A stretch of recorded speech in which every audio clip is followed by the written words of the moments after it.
महिमा हो, तेरे नाम की महिमा हो, तेरे नाम की महिमा हो यीशु। आइए अपने हाथ में उठा के धन्यवाद दे। धन्यवाद धन्यवाद धन्यवाद यीशु, धन्यवाद धन्यवाद धन्यवाद धन्यवाद।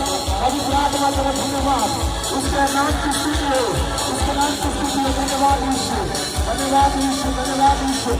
आइए अपने हाथों को उठा के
बैठ जाएंगे। यदि आप देख चुके बैठते जाएंगे।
है एक ऐसे यीशु का परिचय जिसने दुनिया ने आज तक नहीं जाना, उसका परिचय देने के लिए आज पवित्र आत्मा एक नया प्रकाश दिया चाहते हैं।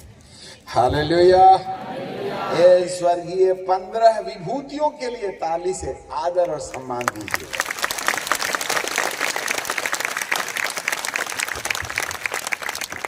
हालेलुया। इस समय परमेश्वर की उपस्थिति हमारे बीच में है और अब वह अपने दिल की बात बोलेगा। हमने प्रथम दिन में कुछ बातें बताई, दूसरे दिन में कल कुछ और भी बातें आपके सामने रखी हैं। आज फाइनल डे है और कम समय बचा है, फिर भी थोड़ा सा देरी हो गई, कोई बात नहीं, आखिरी दिन है। भारतीय घड़ी 8 बजे की 9 तो बजाती है। खैर कुछ भी हो, परंतु परमेश्वर के राज्य में एक एक सेकंड के अंदर सब कुछ हो जाता है। जैसे बिजली पूरब से पश्चिम की ओर चमकती है, सेकंड्स में एक धरती के कोने से दूसरी धरती के कोने तक चली जाती है। सूरज की रोशनी 8 सेकंड में सूरज से धरती पर आती है। इससे भी ज्यादा तेज प्रभु यीशु का आगमन होगा। इसका मतलब मिनट की तो बात छोड़ो, सेकंड में दुनिया इधर से गायब हो जाएगी, तो आधा घंटा चलने वाली ट्रेन कभी मंजिल नहीं पहुंच पाएगी। तो कहने का मतलब ये हो गया कि हमें जब धरती पर रहते हैं इस पद्धति को भूलना चाहिए, और जब कभी हम रहते हैं तो घड़ी हाथ में रखना चाहिए और हर मिनट और सेकंड पर अपना ध्यान घड़ी पर रहे, तो हम ऊपर एडजस्ट हो जाएंगे। नहीं तो बड़ी मुश्किल पड़ेगी भारतीयों को एटलीस्ट ऊपर जाने के लिए। जी हाँ, जापान में जो ट्रेन है ना, 1 साल में पूरा जोड़ तंगोड़ करे तो केवल 6 सेकंड 1 साल में ट्रेन लेट चलती है। 6 सेकंड्स 1 वर्ष में यदि आगे पीछे किया जाए तो केवल 6 सेकंड लेट चलती है गाड़ी। इतने पर्टिकुलर हैं जापान के लोग, जो छोटा सा देश है, परंतु धरती में हर जगह अपना नाम कमा के रखा है। शायद जापानी विश्वासियों को स्वर्ग में सबसे अगली वाली रो में देखेंगे हम, और भारतीय जो समय को अपने घर की बाप की बपोती समझते हैं, उनको सबसे आखिरी वाली लाइन में, क्योंकि लेट कमर से ना, इसलिए उनके लिए कुर्सी पहले बाहर रखेंगे। हालेलुया। देखो भाई, यदि सुधरना है तो सुधर लो। आज 25 है, 27 के बाद क्या होगा मालूम नहीं। इसी साल से महामारी के बादल दिखाई देंगे। 2027 तक यदि दुष्टों की युक्ति सफल हो गई तो 2 अरब लोगों को मौत के घाट उतार देंगे। फ्री विल सोसाइटी जो धरती की सारी देशों की दौलत अपने पास में रखती है, उसने धरती के तमाम राजनेताओं को, तमाम प्रेसिडेंट्स लोगों को कहा, जो देश अपने देश की जनसंख्या में से 1/4 लोगों को जितनी जल्दी मौत के घाट उतारने में सफल हो गया, वह फ्री विल सोसाइटी के सबसे आगे वाली कुर्सी में बैठेगा। वे धरती के सबसे ऊंची वाली कुर्सी पर बैठने की कल्पना में इस देश, हर देश की जनता में से वे 1/3 लोगों को मृत्युदंड देने का उपाय और युक्तियां कर रहे हैं। यदि आप पहले दिन के मौसम विज्ञान की भविष्यवाणी को देखोगे तो बादल होने की कोई चांस नहीं थे अनूपपुर में, परंतु जो वर्षा कल हो रही थी परसों के दिन, जैसे बरसात शुरू हो गई होगी, ये प्राकृतिक नहीं अप्राकृतिक है। ये सब ट्रायल चल रहा है कि तुम्हें मट्टी में मिलाने के लिए कौन कौन से उपाय किए जा सकते हैं। ये हमारा विषय नहीं है, परंतु धरती पर जो कुछ भी हो रहा है उसे बाइबल में पहले से लिख दिया गया है। यदि मैं आपके लिए जकरिया की किताब निकालो, जकरिया की किताब, और उसके 13वें अध्याय में बाइबल का परमेश्वर मुझे इस तरीके से कहेगा जिसको आप निकाले तो अच्छा लगेगा। जकरिया की किताब और उसका 13वां अध्याय और उसका 7वां पद। आज भविष्यवाणी का दिन है। हाथी समान कान खोल के बातों को अंदर आने दे और उसको घर में जाके चिंतन और मंथन करते रहना। यहाँ लिखा है, सेनाओं के यहोवा की यह वाणी है, हे तलवार मेरे ठहराए हुए चरवाहे के विरुद्ध और जो पुरुष मेरा स्वजाति है उसके विरुद्ध चल। तू उस चरवाहे को काट, तब भेड़ें तितर बितर हो जाएंगी। याजकों को इन समयों में बड़ी सावधानी से अपना जीवन यापन करना है, और मैं तमाम प्रभु के भक्तों से आग्रह करूंगा कि आप जितनी जल्दी हो सकते हैं भविष्यवक्ताओं और प्रेरितों की कल्पनाओं से, उनकी शिक्षाओं से प्रभावित होने के लिए भारत और विश्व के अंदर जो भी प्रेरित हैं और भविष्यवक्ता हैं उनकी खोज करें, जिसमें परमेश्वर अपने दिल की बातें उनको बता रहे हैं, उन्हें आप पहले से जान रखें। क्योंकि 2020 से अथाह कुंड से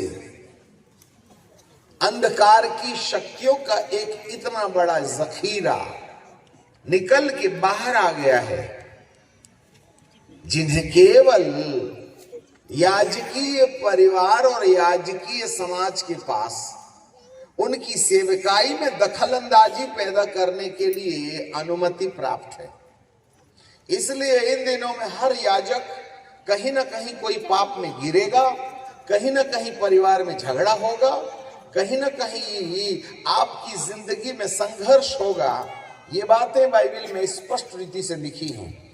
जकरिया की किताब में साफ लिखा है कि जो पुरुष स्वजाति उसके विरुद्ध ए तलवार तू चल, तू चरवाहे को काट, तब भेड़ तितर बितर हो जाएं और बच्चों पर मैं अपना हाथ बढ़ाऊंगा। यहोवा की यह वाणी है। इस देश के सारे निवासियों की 2/3 66.6% लोग, 100 में से 66.6 और आगे भी गिनती है, इतने लोगों की निवासी को 2/3 निवासियों को मार डालने के लिए ये तलवार चलने वाली है। अच्छे से सुन लेना, ये भविष्यवाणी आज नहीं हुई तो कल, नहीं तो परसों, नहीं तो नरसों, 2025 से लेकर के 27 और 27 से लेकर के यदि एजेंडा में देरी लग गई तो 2030 तक 66% जनसंख्या को इस धरती से निपटाने का कार्यक्रम परमेश्वर के वचन के अनुसार दुष्ट आत्माओं के द्वारा निर्धारित कर दिया गया है। इस बात को परमेश्वर जानते थे, इसलिए उसने अपनी जनता के सामने सावधान रहने की सलाह दी है।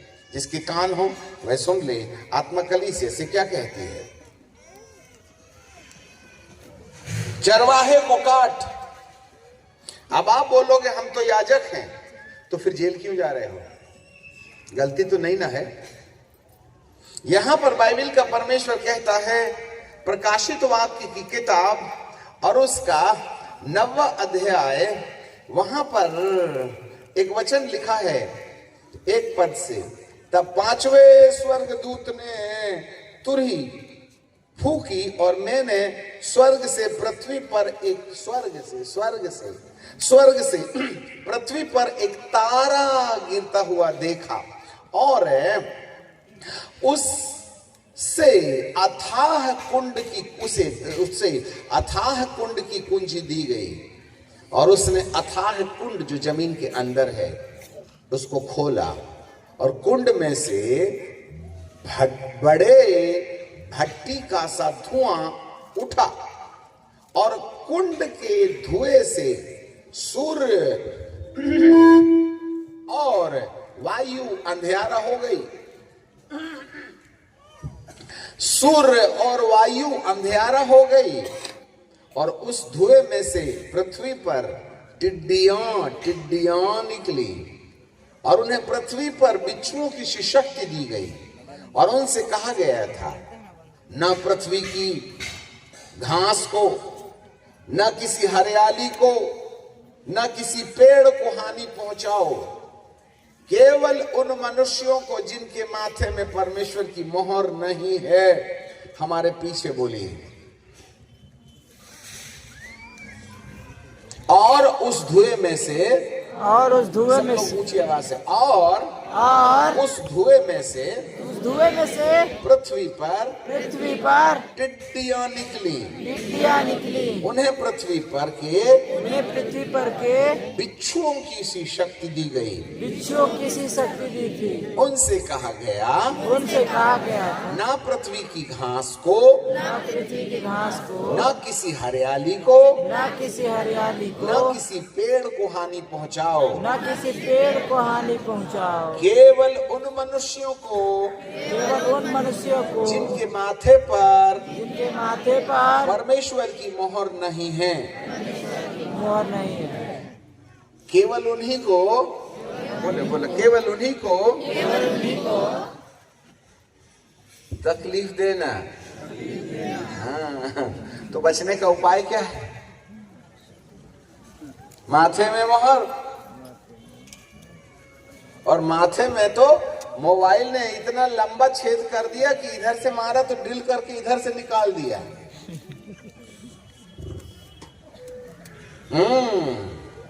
हमारे माथे में तो मोबाइल महादेव बैठे हैं।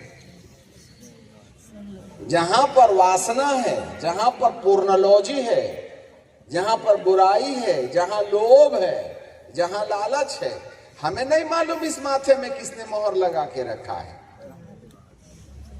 बाइबल का परमेश्वर कहता है जिनके माथे में परमेश्वर की मोहर है, अथाह कुंड से धुएं के समान निकलने वाली बदरू हैं, जो आकाश को और सूरज को इतना ढक लेती हैं कि वहां से रोशनी नहीं आती है। इतनी भारी संख्या में इन दुष्ट आत्माओं को अधिकार दिया गया है कि तुम पेड़ पौधे, आम, जाम, इमली, बरबटी, सेमी, लौकी के ऊपर, टमाटर के ऊपर में कोरोना मत मारना। इसलिए मेरे प्रियो, सब्जी के ऊपर एक भी कोरोना के कीटाणु नहीं दिखे तो आपके ही माथे में दिखे। और जिसको कोरोना हुआ था उसके दूसरे और तीसरे दिन में आपको इतना ज्यादा बुखार आया और रात भर सपने में आपको डरावने वाले भूत, कई लोग तो तीसरे दिन में पलंग से नीचे गिर गए, उठ के भागने लगे थे, पगले जैसे हो रहे थे रात को 12 बजे से 3 बजे तक। इसका मतलब है ये अछूती बीमारी जो है ना, ये बीमारी नहीं है, दुष्ट आत्माओं का हमला है। और इस कारण से आज संपूर्ण धरती के अंदर करोड़ों लोगों की मौत हो गई। The millions of people are died in the corona। ये पहला एपिसोड है, याद रखिएगा। ये पहली चेतावनी है जिससे कि शेष बचे हुए लोगों को मालूम हो जाए कि अगली महामारी के अंदर 2 करोड़ लोग मरेंगे। वैसे ये 2 करोड़ की संख्या नहीं है, 66.6 लोगों को मरना है, परंतु ये मरने की जो दर है 2 भागों में विभाजित की गई है। जरा गुरुदेव लोग ध्यान से सुन लेना। हाँ, तो ये जो संख्या के मरने की जो संख्या है उसको 2 भागों में बांटा गया है। पहला तो प्रभु यीशु के दोबारा आने के समय कलीसिया को, ईमानदारों को, जिनके माथे में परमेश्वर ने मोहर लगा दिया है, जिनका नाम जीवन की किताब में लिख गया है, जिन्होंने अपने वस्त्र धो लिए हैं, ऐसे लोगों को प्रभु इस धरती में से उठा करके नए यरूशलेम में ले जा करके स्थापित कर देगा। इसके पहले 1/3 लोगों की मरने की आशंका है, अर्थात 34% लोग यीशु मसीह के आने से पहले मौत के घाट उतार दिए जाएंगे। और जब यीशु यहां से चले जाएंगे तब धरती के अंदर 7 साल का महा क्लेश काल शुरू होगा। और इस क्लेश काल में बची हुई जनसंख्या को निपटाने का काम किया जाएगा। तब तक 2/3 लोग इस धरती से गायब हो चुके होंगे। डबल इंस्टॉलमेंट होगा। आपको जानकारी मिले प्रभु यीशु के आने से पहले 1/3 और बाद में मिलकर के 2/3 लोगों की मृत्यु। आ जाएं जकरिया की किताब में फिर से वापस। यहां पर लिखा है, मैं आपके लिए 13वां अध्याय का 7वां पद को फिर से पढ़ना चाहूंगा। सेनाओं की यहोवा की यह वाणी है, हे तलवार मेरे ठहराए हुए चरवाहे के विरुद्ध, वाह, मेरे ठहराए हुए चरवाहे के विरुद्ध, जो पुरुष स्वजाति है उसके विरुद्ध चल।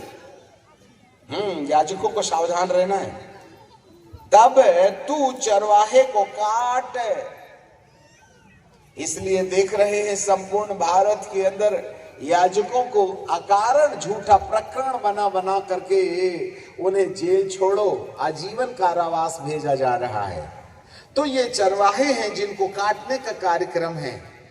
अब कौन कटेगा और कौन बचेगा ये आपके ऊपर निर्भर करता है। आपको सलाह मानना है मानो, नहीं तो आप तो स्वतंत्र इच्छा के स्वामी हो। आगे लिखा है, तब भेड़ बकरियां तितर बितर हो जाएंगी और बच्चों पर मैं अपना हाथ उठाऊंगा। कलीसिया तितर बितर होगी, ये संभव है। अब ऐसा क्यों होने दे रहा है प्रभु? आखिर में आपको समझ में आएगा। मैं तितर और बच्चों पर भी मैं अपना हाथ उठाऊंगा। क्यों? यहोवा की यह वाणी है, इस देश के सारे निवासियों की 2/3 66.67 समथिंग इतने लोग धरती के मरेंगे। ऐसी भविष्यवाणी जकरिया के द्वारा की गई है। 2/3 मरेगी और बची हुई तिहाई उसमें बनी रहेगी। अब या तो मरने वालों में लिस्ट होगा हमारा या बचने वालों में लिस्ट होगा हमारा। अब आपके सामने ये प्रश्न है, या तो आप मरने वाली लिस्ट से अपना नाम कटवा करके बचने वालों की लिस्ट में अपना नाम लिखवा लें। अब जो बचेंगे उनके साथ क्या ट्रीटमेंट होगा या क्या इलाज होगा, आगे लिखा है यहोवा की यह वाणी है, इस सारे देश के निवासियों की 2/3 मार डाली जाएगी और बची हुई तिहाई उसमें बनी रहेगी। अब जो बची हुई तिहाई है उसके साथ क्या होगा जरा देखिएगा।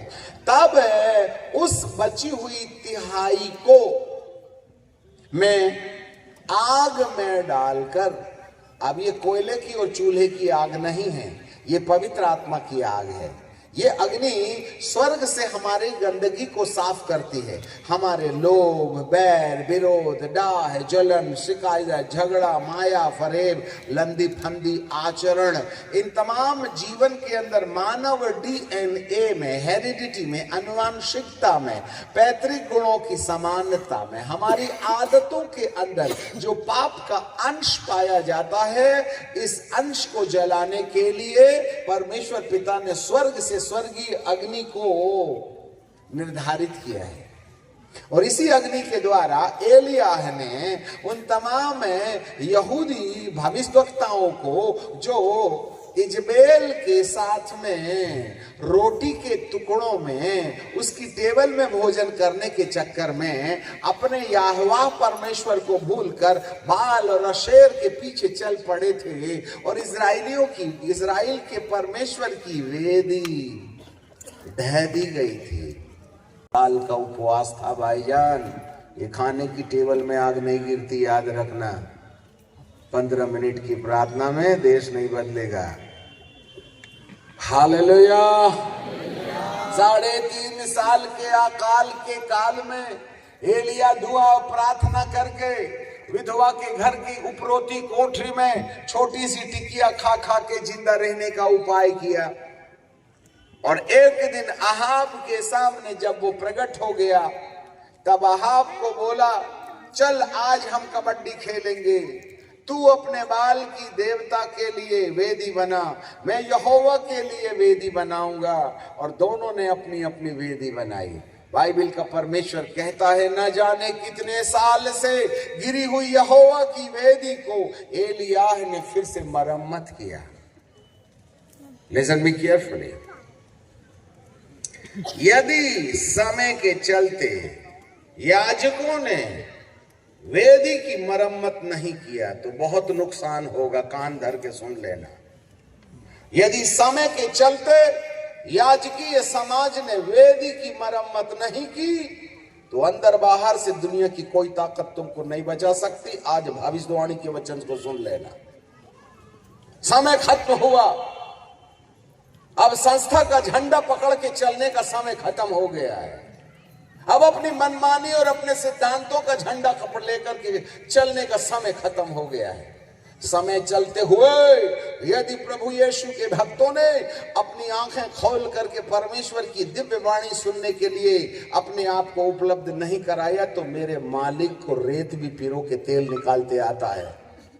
इसलिए गुस्ताखी ना की जाए, क्योंकि चरवाहे के ऊपर लाठी चलेगी, तलवार चलेगी, स्वजाति के ऊपर लाठी चलेगी, ऐसे भविष्यवाणी कहती है।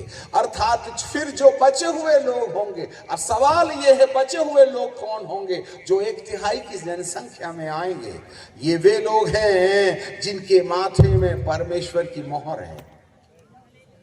I am out of control, line of JUDA मेरे सिर के ऊपर है, इसलिए हम गुस्ताखी में मिलावट नहीं कर सकते हैं।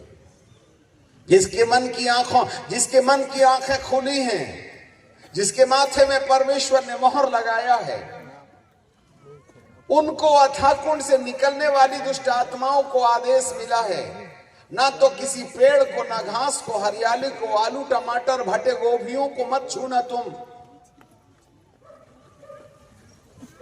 और जिनके माथे में परमेश्वर की मोहर है उनके भी पास मत जाना। परंतु जिनके माथे में परमेश्वर की मोहर नहीं है उनको ये टिड्डियां डसेंगी, और 2020 से डसने का काम शुरू हुआ है। बाइबल हमें बताती है उन्हें मार डालने का तो नहीं। फिर से प्रकाशित वाक्य के 90 अध्याय में आ जाए। हम बड़े संतुलित भाषा में बोल रहे हैं, समझदार को समझ लेना चाहिएगा। यहां पर बाइबल कहती है कि अथाह कुंड से निकली हुई इन तमाम धुएं के समान, फिर से मैं पढ़ूंगा प्रकाशित वाक्य 9:3, उस धुएं में से पृथ्वी पर टिड्डियां निकली और उन्हें पृथ्वी के बिच्छुओं की सी शक्ति दी गई। बिच्छू का कांटा मरता नहीं है, तड़पता है। और उसने उनसे कहा गया, ना पृथ्वी की घास को, ना किसी हरियाली को, ना किसी पेड़ को हानि पहुंचाओ, केवल उन मनुष्यों को जिनके माथे में परमेश्वर की मोहर नहीं है। इसका मतलब नुकसान उनको होगा जिन्होंने माथे पर मोहर लगाने का कार्यक्रम अपने जीवन में लागू नहीं किया है। अब यह मोहर क्या चीज है? यही एक सबसे बड़ा प्रश्न है। मोहर लगवाओगे तो बचोगे। और ये दुष्ट आत्माएं वायुमंडल वाली नहीं है जो 2000 और 6000 साल से आसमान में मंडरा रही थी। ये तो वो कैदी आत्माएं हैं जो पृथ्वी के अंदर अथाह कुंड में कैद कर दी गई थी। और एक तारे ने आकर अथाह कुंड का दरवाजा खोल दिया और वहां से गाढ़ा काला धुआं, ये काला धुआं नहीं था, दुष्ट आत्माओं की अरबों और खरबों की संख्या थी जो धरती के अंदर कैद कर दी गई थी गिराए हुए स्वर्गदूतों के साथ में। वे निकल के बाहर आई और उन दुष्ट आत्माओं को बिच्छुओं की सी शक्ति दी गई। उनके पीठ में डंक था और उनसे कहा था कि जिनके माथे में परमेश्वर की मोहर है उनको मत डसना। इसका मतलब जिनके माथे में परमेश्वर का मोहर नहीं है उनको ये टिड्डियां डसेंगी। और 5वें पद में, और उन्हें मार डालने का तो नहीं परंतु 5 महीने तक लोगों को पीड़ा देने का अधिकार दिया गया। और उनकी पीड़ाएं ऐसी थी जैसे बिच्छुओं को डसने से मनुष्यों को होती है। उन दिनों में मनुष्य मृत्यु को ढूंढेगा, ना पाएगा, मरने की लालसा करेगा, मृत्यु से भागेगा। और उन टिड्डियों का आकार लोहे के लड़ाई के लिए तैयार किए हुए घोड़ों के समान थे। अरे ऐसे कैसी टिड्डियां जो घोड़े के समान थे।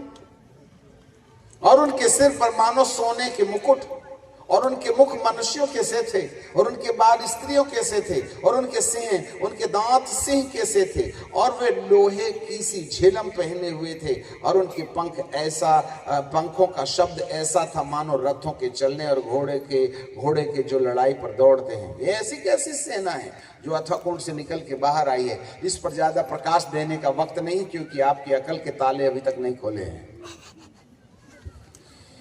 ये मार नहीं डालेंगे, ये तकलीफ देंगे और आपको सुधरने और पश्चाताप करने का अवसर देंगे।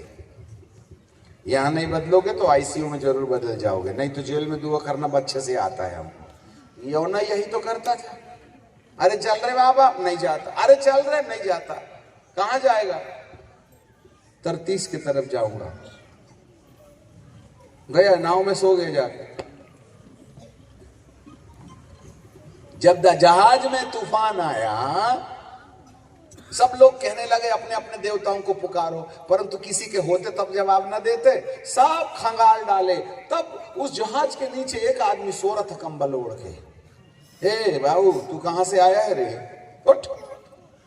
अच्छा, क्या हो गया, क्या टेंशन है? बोल, तूफान आया, तेरे को पता नहीं है सब मरने वाले हैं, तू सो रहा है। मेरे को मालूम है मरने वाले, तुम भी मरो, मैं भी मरने वाला हूँ। क्यों रे? मैं टेंशन में हूँ। क्या बात हो गई? मेरे को मेरा ईश्वर बोला फलानी जगह जाना, नहीं जा रहा हूँ, इसलिए मरना चाहता हूँ। अच्छा, नहीं बदलेगा? नहीं नहीं नहीं, एक काम करो, ये चावल गेहूं फेंकना बंद करो, मेरे को ही फेंक दो। ऐसे ढीठ प्रचारक यदि मिल गए तो प्रभु यीशु मसीह के ईड़े का भी पसीना निकाल देते हैं।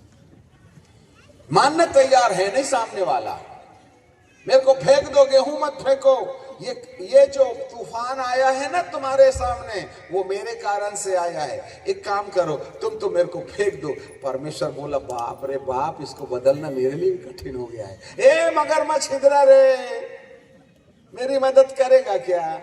और जैसे ही इसको फेंके, एक मगरमच्छ उसको ऊपर ही ऊपर मुंह में ले लिया और साथ में 150 क्विंटल हवा भी अंदर ले लिया और गले में मार दिया ताला, क्योंकि उसको उपवास में ऑक्सीजन चाहिए नहीं। अब योना मछली के पेट में चला गया, पर दुआ नहीं कर रहा है, मस्त सो रहा है। अरे प्रभु, आज तक तो रजाई के गद्दे में था, आजकल डनलप के गद्दे में आ गया। पर वो निन्वे जाने को तैयार नहीं है। कई बार हमारी भी इसी बिरादरी की मनसा होती है, हम बदलने को तैयार नहीं रहते। कई आए दाढ़ी वाले, तेरे जैसे कई चले गए। हाँ, 40 साल से देखा हूं, तेरे जैसे बहुत देखे हमने। योना का ब्रांड है हम, और दुआ कर ही नहीं रहे।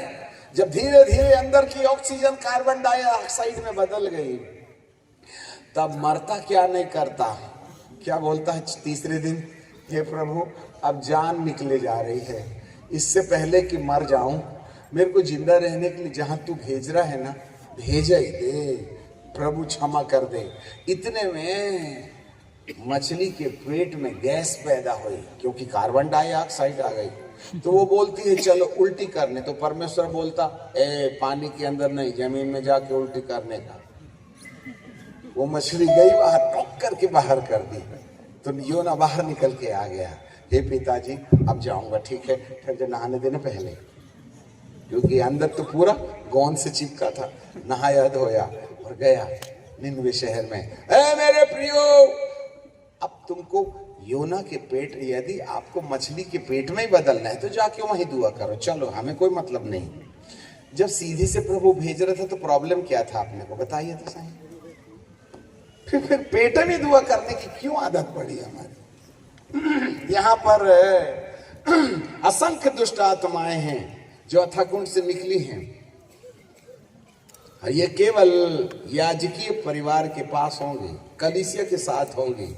वे तो उन्हीं के हैं, उनसे कोई लेना देना नहीं है, इनका संबंध केवल कलीसिया से है। इसलिए अंत के दिनों में कलीसिया को प्री ट्रिबुलेशन अर्थात अग्रिम सताव से होके गुजरना पड़ेगा, क्योंकि वह कलीसिया को सुधारना चाहता है और 2/3 संख्या में से आपको बचाकर 1/3 की जनसंख्या में बचाने वाली लिस्ट में लाना चाहता है। और जब ये 1/3 वाली लिस्ट में हम आ जाएंगे, तब जकरिया की किताब में बाइबल हमें बताती है कि जो बचे हुए लोग होंगे, फिर से जकरिया की किताब में आ जाएं और उसके 13वें अध्याय में, उसको बंद नहीं करिएगा, बार बार हम यहीं आएंगे लौट घूम फिर करके।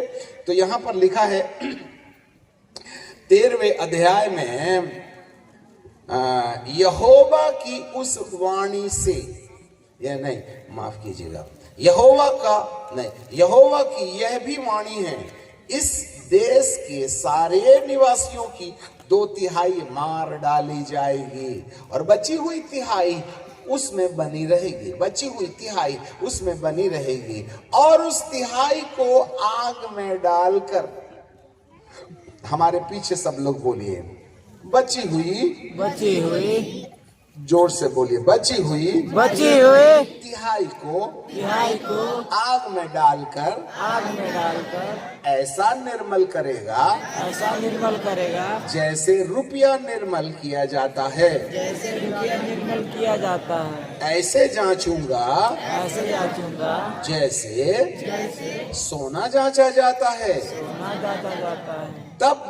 तब वे मुझसे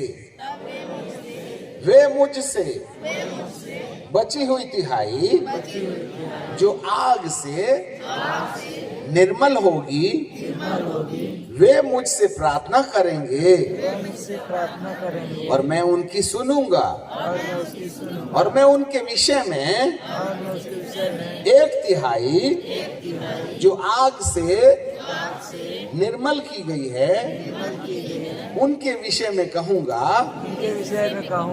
ये मेरी प्रजा है। कौन है उसकी प्रजा? हाँ, अग्नि में निर्मल। और अग्नि में निर्मल होने से पहले 2/3 की जनसंख्या से नाम कटाओ और 1/3 में लिखवाओ, और जो बची हुई 1/3 होगी उसको वो आग में ताएगा और उनके अंदर से उनके माता पिता के द्वारा आने वाले अपराधों की जो टेंडेंसी है, जो स्वभाव है, जो आदत है, जो नेचर है, उसको वह आग से जला करके, जैसे एलियाह ने वेदी की मरम्मत की और प्रार्थना किया, हे परमेश्वर। आपको मालूम है एलिया की कितनी शॉर्टकट प्रार्थना थी? उसने दो ही बात कहा था, हे परमेश्वर आग इसलिए बरसाना कि लोग तुझे जाने। दूसरी चीज, अपनी प्रजा का मन फिराना, और कोई दूसरा एजेंडा नहीं था। लोग तुझे जाने। एलिया का परमेश्वर आग बरसाता है और वे जो भटक करके इजबेल की टेबल में रोटी के चक्कर में समझौता कर बैठे हैं, क्योंकि अकाल था ना, वे लौट के यहोवा के परमेश्वर के पास आ जाएं। इसलिए इन 2 कारणों के कारण, हे प्रभु, मैंने तेरे लिए वेदी तैयार की है। आग गिरा, वहां आधे घंटे हुआ सूसा ईया उवा नहीं किया उसने। ये वो लोग कर रहे थे। एलिया कहता है, चलो पहले तुम बॉलिंग करो फिर मैं करूंगा। वो लगे अपने बाल के सामने हुआ सूसा हुआ सूसा। अरे उसमें दम होती तभी ना आग गिरती। तो एलिया कहता है, ए बाबा जरा आपने को भी कोड़ा हंटर मारो ना, खून निकलेगा तभी ना, सो रहा होगा तो जागेगा बेचारा तुम्हारे ऊपर दया करके। अरे होता तो जागता ना। उसको भी ना कबड्डी में मजाक करने की आदत पड़ी थी। यहाँ लोग मौत से लड़ रहे और एलिया मजाक कर रहा है। जो परमेश्वर की सच्चाई जानते हैं मौत के सामने ऐसे हंसते हैं, उनको मजाक करने की आदत रहती है, क्योंकि वो तैयार है ना। 3.5 साल पापड़ थोड़ी ना मेले तो ऊपर जाके। तुम तो 15 मिनट दुआ करने वाले लोग, और वो भी खाने की टेबल में, और साथ में मोबाइल भी रहता है। पिता परमेश्वर तेरे धन्यवाद हो, इस पराठे को भी आशीष देना। अरे न्यूज में क्या देते प्रभु तेरे धन्यवाद। ए मक्खी तो नहीं लेते, आंख खोल के दुआ कर लेते, कई तो दुआ करे भी ना खा लेते। अरे वो अरे महारथी हो। मतलब इतना घटिया बना दिया है हमने अपने परमेश्वर को कि बस खुद अपने बाप के घर का नौकर है वो। यदि यहोवा परमेश्वर अपना मन मनुष्यों से हटा ले और अपनी श्वास अपने आप में समेट ले, तो सारे जीवधारी एक संग नाश हो जाएंगे और मनुष्य फिर मिट्टी में मिल जाएगा। आपके लिए पढ़ देते हैं।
पिता तू ही प्रभु मेरी इच्छाओं को पूरा करना चलो तू अवर्णित है तू सुंदर है मेरा पहला पहला प्यार है तू अवर्णित है तू सुंदर है मेरा पहला पहला प्यार है तेरी स्तुति रजता हो तेरी हर पल महिमा हो तेरी स्तुति रजता हो तेरी हर पल महिमा हो अरे नाचते हुए रजता हो तेरी हर पल महिमा हो तू अवर्णित है तू सुंदर है मेरा पहला पहला प्यार है तू अवर्णित है तू सुंदर है मेरा पहला पहला प्यार है तेरी खुशी प्रसन्नता हो तेरी हर पल महिमा हो तेरी खुशी प्रसन्नता हो तेरी हर पल महिमा हो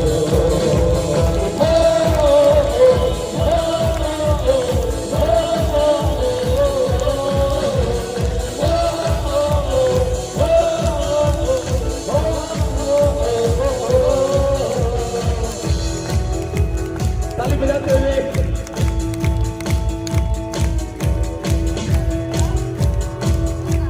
मेरी आशाओं में मेरी आशा बना दो मेरी खामोशियों को समझा तूने प्रभु मेरी आशाओं में मेरी आशा बना दो मेरी खामोशियों को समझा तूने प्रभु